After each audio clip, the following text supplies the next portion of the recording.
Hello, my name's Kerry. I'm a 35-year-old woman who's been through a lot these last few years thanks to my no-good ex-husband. Thankfully, I never have to deal with him again, but I do want to share my story with whoever's willing to listen. I met my ex-husband Cooper when we were in college. We attended a community college because neither of us had the funds to go to a better university, and neither of us came from wealthy families. Right off the bat, we related to our struggles growing up in a way that made me feel very seen and understood, which was something I didn't get to experience much considering I was the middle child in my family. Anyway, Cooper and I dated throughout college, and after we graduated, we moved into an apartment together.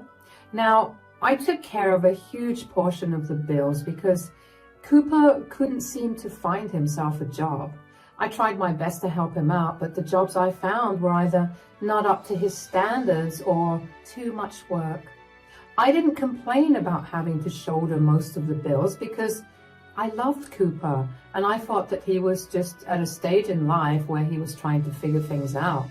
In hindsight, I should have seen the warning signs and run away immediately, but here I am. A year after we graduated and moved in together, I ended up pregnant. At this point, I was terrified. I didn't have the resources to take care of Cooper myself and the baby, but luckily, Cooper stepped up and showed me that he was capable of being a great father. He got a pretty decent job and worked hard to save up for the baby. After we found out the sex of our baby, we were having a baby boy. I guess we actually realized how drastically our lives were going to change. And that's when it hit us that we hadn't gotten married yet. So Cooper proposed to me and we had a courthouse marriage just a few days later. Even though it was nothing big or extravagant, didn't mean that it wasn't the best day of my life, at least back then. My son, Chris, was born shortly after that at a healthy weight of 7 pounds and 6 ounces.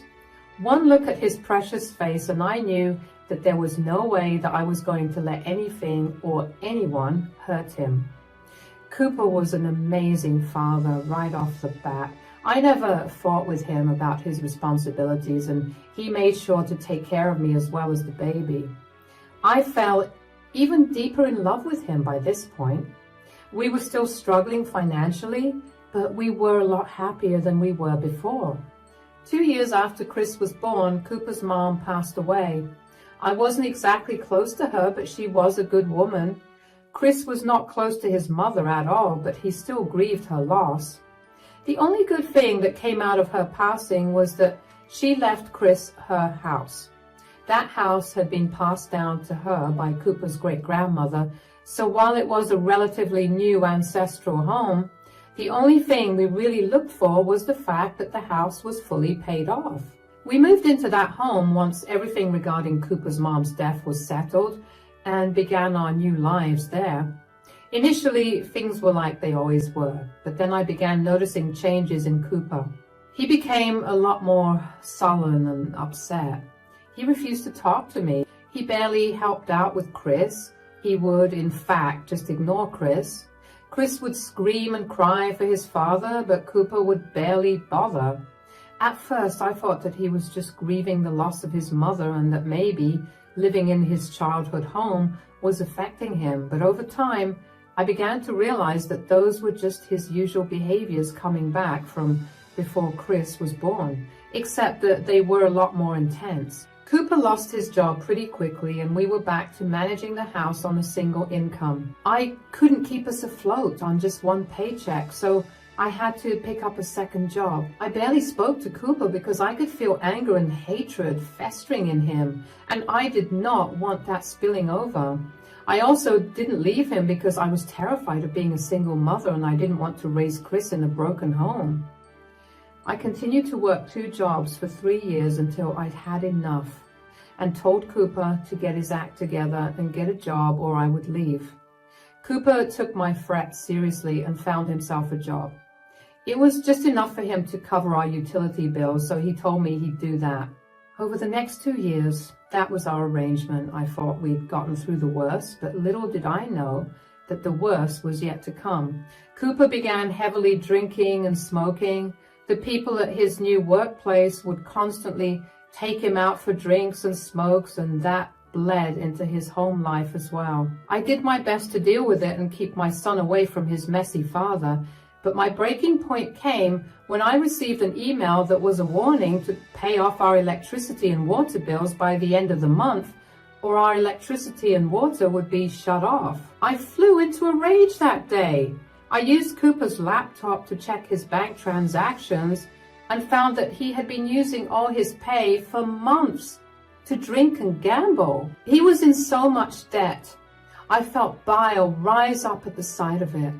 At that moment, I knew that I couldn't continue to be with him. So I quickly grabbed all my most important things and Chris's things and Chris before heading out. I was about an hour away from home when Cooper called me in a panic. "Carrie, where are you?" "I'm gone, Cooper. I do not want anything to do with you anymore." "What do you mean? What did I do?" "You did nothing, literally. If I continued to stay with you, we would all end up homeless. I can't have that happening." "What are you even talking about?" "You were supposed to pay off our utility bills. Tell me why I got an email telling me that we were 6 months overdue." "I can explain that. I didn't earn as much as I should have." "Yet you earned enough to fund your drinking? You lied to me, Cooper, for months. I cannot keep doing this with you. I looked at your bank statements. You earned more than enough.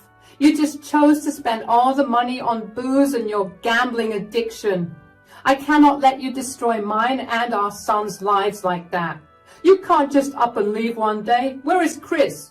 "He's safe with me." "You can't keep me away from my son that way." "Yes, I can.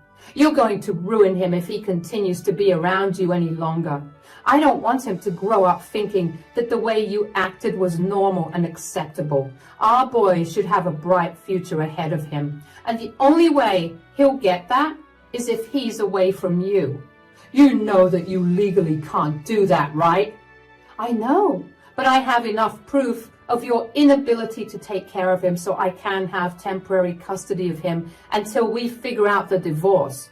"Divorce? Are you seriously going to divorce me over a few unpaid bills?" "Those few unpaid bills are in the thousands right now. I do not have that kind of money to pay it off. They're going to shut it down soon and I need to get out. I left a good portion of the bill payment on the countertop, but you're going to have to figure the rest of it out. I cannot let you be a part of my life ever again." "Isn't there any way we can talk about this? Do you really want our child growing up in a broken home?" "I only stayed with you because I didn't want that. If it was up to me, I would have left you 5 years ago. But now I realize that being a part of a broken home is better than watching your parents hate each other." "You've gone mad. I will not let you get custody of Chris." "You don't get to decide anything. If you really want to get equal custody of Chris, you need to get your act together. No judge or jury will let you have equal custody of your son when you barely earn anything, drink like a fish and gamble away all your earnings. Just you wait. I'm going to win custody of Chris, and then I'm going to make your life miserable. I'd like to see you wake up and not drink immediately first." Bye. I had no idea where I was driving, but I knew that I needed to get away from Cooper. As long as he had no idea where I was, I wouldn't mind. I ended up calling a friend who was more than happy to let me put up at her place for as long as I needed to get back on my feet. I stayed with her for almost 3 months before I finally had enough money to rent my own apartment. I then began saving up for the divorce. I knew that Cooper was not going to make things any easier for me, so I needed enough money to pay off a good lawyer. Thankfully, I managed to find a great lawyer who was willing to work for however much I could pay him. It took over a year to get the divorce settled, and once it finally was, I was given full custody of Chris. Cooper had no financial stability and had a history of drinking and gambling, none of which is a stable environment for a child. He was given visitation rights 1 weekend a month. I hated that, but I made peace with that. I continued to work hard until I managed to land myself a pretty good job that allowed Chris and I to live more than comfortably. Chris would visit his dad once a month, and while he wasn't the biggest fan of his father, he never made a fuss about it. I cut off all contact with Cooper, and unless it was to coordinate drop-off and pick-up times for Chris, I didn't bother to talk to Cooper. The arrangement worked for us for 5 years. However, in the 5th year, Chris was about 12 at that time, I began to notice Chris becoming rather scared of going over to his dad's place. I remember I talked to him about it once, but Chris just brushed it off. I didn't push it further and I forgot about it, which is something I deeply regret. This odd behavior of Chris's continued for a year and I never once questioned him again. I did my best to be there for him, but he made sure to push me away all the time. One particular weekend, I dropped Chris off at his father's at around 5 in the evening. However, at midnight, I heard loud bangs on my front door. I was terrified, but one look at my Ring camera and I felt better. It was Chris.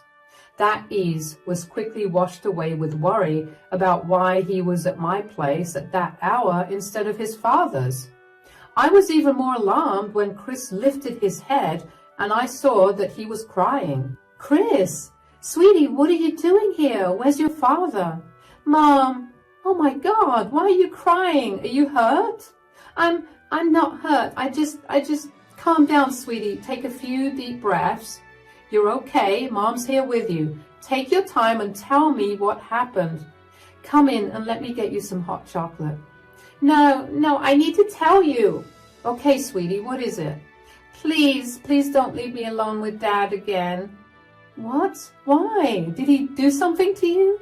Mom, please don't be mad at me, but every time I went over to Dad's place, he would hit me. Look at my arms and legs. What? Oh my God, my darling. I could never be mad at you. Why did you not tell me though?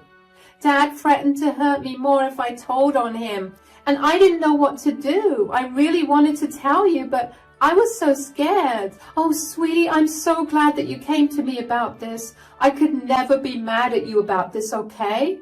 I promise to take better care of you, but did something happen tonight that made you come running to me?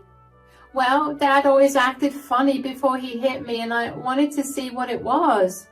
Funny? What do you mean? He would come back home from work or wake up in the morning or whatever, and he'd behave normally. He would be nice to me and he'd crack jokes with me, but then he'd go into his room or he'd stay in the living room after I went up to my room, and then suddenly he'd become this angry monster. The tiniest thing would upset him enough to start beating me. Oh my God. Yes. So I decided to figure out what was wrong with him. I mean, his mood was shifting so fast that I knew that something must have been upsetting him. So I set up my phone tonight to record the living room where he was sitting. And that's when I found him doing this. Oh my God. Is that cocaine? What in the world? I don't know what that was, but I knew that it was a drug. I wanted to stay in my room, but I needed to get my phone back before Dad saw it. I went downstairs and Dad got mad at me for being up past 10, so he beat me up. I even caught that on the camera. But once Dad was done, I managed to get my phone back. I looked at the recording and managed to run away to you. Oh, sweetie, this is way too much for you to be dealing with. Don't worry about anything. I'll take care of this. But you definitely deserve hot chocolate tonight. Why don't you take a nice warm shower while I get that ready for you? Thank you for believing me, Mom. No, I'm sorry that I hadn't paid better attention to you. I'm sorry I couldn't protect you properly. I know you'll protect me with everything you have now, so it's okay. I'll go take that shower now. I felt so beyond ashamed of myself for not looking deeper into the signs. Chris had to go through so much just because I chose to turn a blind eye. I can't even put into words how much I hated Cooper at that moment. I wanted to go over to his place and rip him to shreds, but I knew that the right thing to do was to inform the authorities about Cooper's behavior and his drug use. Honestly, I would love to say that Cooper using drugs came as a shock to me, but it really did not. It seemed like a natural step after watching him use alcohol until he could barely stay up. I just hated that he put Chris in the middle of it all. After I made sure that Chris was doing better, I called the cops and explained my situation to them. I tried to get more information out of Chris just to make sure that I hadn't missed out on any important information, but Chris had nothing else to say. 15 minutes after I made the call, there was a knock on my door. There were 2 police officers standing there. I had Chris go up to his bedroom so I could talk to the officers. "Hi, ma'am. I'm Officer Calvin, and this is my partner, Officer Damon." "You called 911 about an emergency?" "Yes, my son. He was supposed to be at his father's house this weekend, but he ran away and came back here. When I asked him why, he told me that his father had been hitting him after doing drugs. I have no idea what kind of drugs, but they were definitely drugs."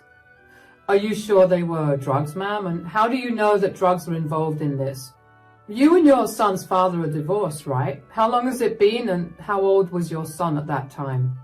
"Yes, my son's father and I got divorced 5 years ago. My son Chris was 7 years old at that time. And before you think about it, no, my son did not make up those stories. He showed me video evidence. He secretly recorded his father doing the drugs before his father hit him." "All right, can we see your son in the video?"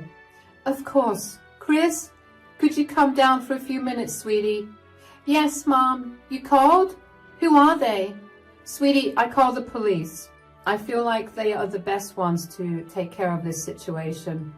They wanted to talk to you and to see the video you showed me." "Oh yeah, of course. Here's the video that I took." "That's your father?" "Yes, sir." "When did you take this video?" "Just a few hours ago." "How long has he been abusing you? And do you have any idea about how long he's been using drugs?" Dad was granted custody rights only 2 years ago, but he was good to me then. The abuse only started 1.5 years ago, and I noticed his odd behavior around then. So I guess he's been using drugs for 1.5 years, but I can't be entirely certain." "Well, we have some concerning news for you two. We've actually been looking into this man for a while now." I don't understand. What do you mean?" "For weeks now, we've been getting complaints regarding noises and late-night rendezvous at his place." "Rendezvous?" "A bunch of people have been coming over to his place late at night. After a little profiling, we've identified most of them to be various drug addicts. We've been suspicious that Chris's father was selling drugs, but we never had any concrete evidence of that." "But Chris, you've provided us with all the evidence we've been searching for. I'm so sorry that you had to go through all of that, but I hope you'll feel better knowing that you helped get a drug peddler off the streets." "It's okay, and it's nice to know that I could help somehow." "I'm a little confused. How is this video proof that Cooper is selling? I mean, it's proof that he's using, right?" "It is, but it gives us the chance to get a warrant to search his house. And I'm sure when we'll search his house, we'll find something. The warrant will be ready in an hour." "Why don't the both of you wait in my living room? In exchange, I want to be there with you when you walk into Cooper's place." "That is not a smart idea at all, Miss Rogers." "Yes, Miss Rogers, we don't know how dangerous Cooper really is, and we can't risk you getting hurt." "I won't get hurt. I promise to not step foot in his home. I just want to talk to him. He laid his hands on my son, and I do not want to let him go scot-free that way. Please, I'm begging you." "Fine, but you cannot set foot into the house at all. At any sign of aggression from Cooper, we will pull you out of the situation. Do you understand?" "Absolutely." My heart was racing. Yeah, I expected Cooper to do drugs, but I never once thought he'd start selling or just in general doing very illegal things. I only got more terrified when I realized that Cooper had endangered Chris by bringing drug addicts into the house while Chris was there. I'm not one to be prejudiced against drug addicts. I recognize that it's a genuine disease. But what I do not agree with is exposing kids to adults who are unable to function because of how strung out they are. While we waited for the warrant to get approved, the police officers sat in my living room while my mind raced with all the ways that Chris had been endangered. I couldn't help but be thankful to God that Chris was safe and alive. When the warrant came, I had Chris go to bed. I told him that I would be back as soon as everything was done. and left with the officers. We got the warrant and drove as fast as possible to Cooper's place. Before we left the car, the officers, Calvin and Damon, reminded me that I was not going to be able to go into the house. I assured them that I just wanted to confront Cooper and surprise him with the fact that he had been caught. We waited in the car for about 10 minutes before we were joined by other squad cars that surrounded Cooper's place. Once everyone was in place, Officer Calvin and Officer Damon and I made our way to Cooper's door. When Cooper opened the door, he looked like he was strung out on multiple drugs, but the sight of the two officers immediately woke him up. "Carrie, what are you doing here? Why do you have two cops with you? If you're here to take Chris, you know that it's my time with him, and that is court-ordered. You have no right to bring these cops here." "Oh, I think I have all the right in the world to be standing here with these lovely officers. Where is Chris?" "He's sleeping." "Are you sure? Because last time I checked, he was at my place sleeping in his bed there." "That's a load of nonsense. Is this your strategy, to lie your way into getting full custody of my son?" "I'm not lying about anything. I know about what you've been doing to him." "Oh, and what have I been doing to him?" "I saw the bruises all over his arms and legs. I know that you've been hitting him, and I also know that you've been doing drugs." "Drugs? Are you really reaching that far? You want me arrested just because you want to have custody of Chris?" "I have proof of you doing drugs." "Officers, I'm sure there's a better way to use our tax money instead of listening to some loony lady's claims. Sir, here is a warrant to search your house. We do have reason to believe that what Miss Rogers is saying is true." "You can't be serious. I don't want you in my house or looking into my things." "Sir, this is necessary, and if you resist, we will force our way in. We're asking you peacefully to allow us into your house." "This is crazy. What kind of evidence do you even have? For all you know, Carrie could have edited something and made it look like me. You have no idea how foul and crazy this lady is. She literally left me because she was delusional enough to think that she could do better than me." "I was not being delusional. You were a horrible person to be around. You always drank and constantly smelled of smoke. You lied to me for years about where you were spending your money, and you almost made us homeless. Why would I want to stay with someone like that?" "Regardless of your personal issues, there have also been reports by neighbors in this area of loud noises and late-night meetings happening at your place. That, coupled with the evidence that Miss Rogers brought us, has allowed us to make sure that there's nothing illegal happening here. If you truly haven't been doing anything bad in here, you have nothing to worry about. At best, we'd only request you to be careful with loud noises past 10 o'clock. "They're right, Cooper. If you have nothing to hide, let them in." "This is not about me hiding things. This is about my privacy being invaded." "Sir, this is a warrant to search your house. Feel free to read it, but we have to do our duty. If you'll excuse us now." Damon pulled me further away from the house and made me sit in the police car. He told me to not get out of the car unless explicitly told so. I assured him that I would stay put, and Damon ran into the house to help the rest of his colleagues. The policemen were in there for a fairly long time, and with every minute that passed, my heart beat faster. I couldn't help but worry that Cooper had somehow managed to get rid of all the evidence of his crime and was going to make mine and Chris's lives hell once this was over. Luckily, when the cops came out, they had Cooper in handcuffs and a pretty big bag that looked heavy. They found a good amount of drugs in Cooper's house, and when the cops found it, Cooper tried to run away. In his attempt to run away from his fully surrounded house, he injured 2 officers, which was another offense.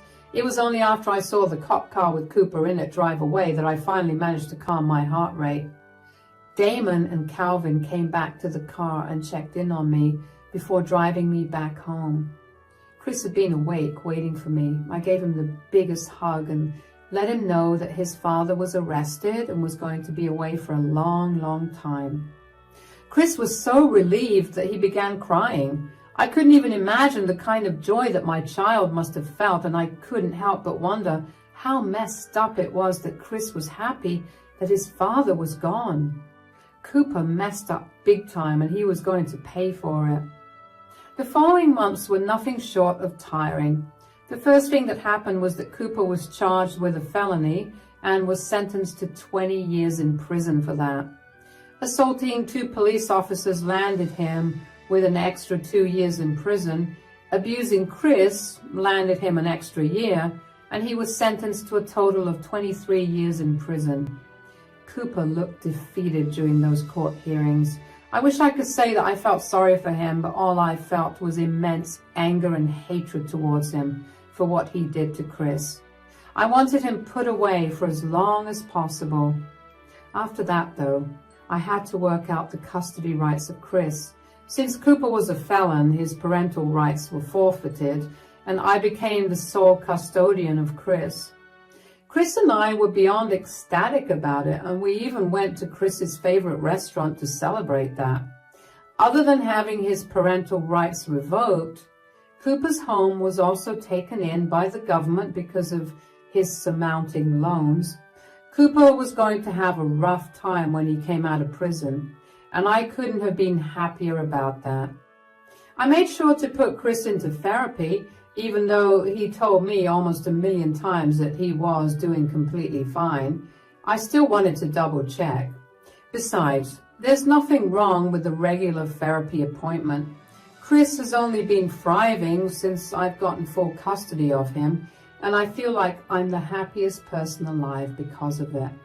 It'll be a while before I stop being so overprotective of Chris, but I've put myself into therapy too, so I'll work through it. All that's left for Chris and I to do now is to live our lives the best way that we can. Thanks for listening.